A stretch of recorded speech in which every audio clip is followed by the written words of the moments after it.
చిత్తూరు జిల్లా మామిడి రైతులకు ఏపీ బీజేపీ రాష్ట్ర అధ్యక్షుడు మాధవ్ కీలక సూచనలు చేశారు.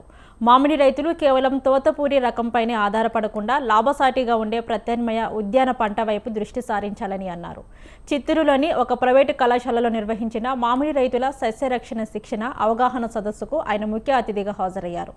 ఈ సందర్భంగా ఆయన మాట్లాడుతూ చిత్తూరు జిల్లాలోని ఏటా సుమారు 5 లక్షల టన్నుల మామిడి దిగుబడి వస్తుందని, అయితే అందులో కేవలం 1.5 లక్షల టన్నులు మాత్రమే పల్ప్ పరిశ్రమలకు ఉపయోగపడుతుందని తెలిపారు. మిగిలిన పంటకు సరైన గిట్టుబాటు ధర లభించక రైతులు తీవ్రంగా నష్టపోతున్నారని ఆవేదన వ్యక్తం చేశారు. ఈ ఏడాది మామిడికి టన్నుకు 4,000 మద్దతు ధర ప్రకటించడం ఆనందదాయకమని అన్నారు. గత ఏడాది కూడా సీఎం చంద్రబాబు నాయుడు చొరవతోనే మద్దతు ధర ప్రకటించారని గుర్తు చేశారు. ఇవాళ చిత్తూరు జిల్లా సంబంధించిన అతి ముఖ్యమైన సమస్య రైతాంగం వాళ్ళు కన్నీరు కాస్తున్న ఒక సందర్భం. పంట చేతికొచ్చి దానికి గిట్టుబాటు ధర రాక వెలువెల్లాడుతున్న సందర్భం.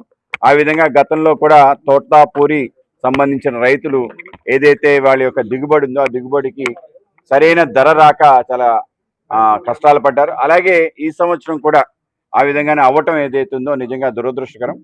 అయితే ప్రభుత్వం గతంలో ఆదుకుంది. సుమారు 150 కోట్ల రూపాయలు కేవలం చిత్తూరు సంబంధించిన తోటాపూరి రైతులకి వాళ్ళకి గిట్టుబాటు ధర ఇవ్వటం జరిగింది, 4 రూపాయలు. ఈ సంవత్సరం కూడా ఇవ్వలేని పరిస్థితి ఉంది. ఎందుకంటే ఒక హార్టికల్చర్ క్రాప్కి ఆ విధంగా ఇవ్వటం చాలా కష్టం అని చెప్పి మన అగ్రికల్చర్ మినిస్టర్ చెప్పడం జరిగింది. ఇంటి చాలా ప్రయత్నం చేస్తున్నాం కానీ చివరికి ప్రభుత్వం ముఖ్యమంత్రి గారు చొరవ తీసుకొని 4 రూపాయలు మద్దతు ధర ఇచ్చే విధంగా ఒక ప్రకటించడం జరిగింది.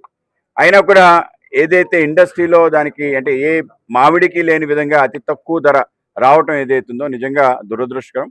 ఆ విధంగా ఇక్కడ ఉండే పల్ప్ ఇండస్ట్రీ వాళ్ళకి గిట్టుబాటు లేదని చెప్పి వాళ్ళు కూడా పల్ప్ మ్యానుఫ్యాక్చరింగ్ తగ్గించడం, దాని కారణంగా పెద్ద ఎత్తున సమస్య వచ్చింది. ఈ సమస్య నుంచి బయటపడడానికి ఏం చేయాలని చెప్పి అనేక రకాల ఆలోచనలు చేసే సందర్భంలోనే ఆ విధంగా మన ఆర్బీఎస్ గ్రూప్ సంబంధించిన శ్రీనివాస్ గారు అలాగే స్వప్న సిద్ధార్థ్ గారు మేము ఒక కార్యక్రమం నిర్వహిస్తాం, ఆ విధంగా కార్యక్రమంలో కొంత ఆలోచన చేద్దాం అని చెప్పడం. ఇవాళ చిత్తూరు జిల్లా సంబంధించి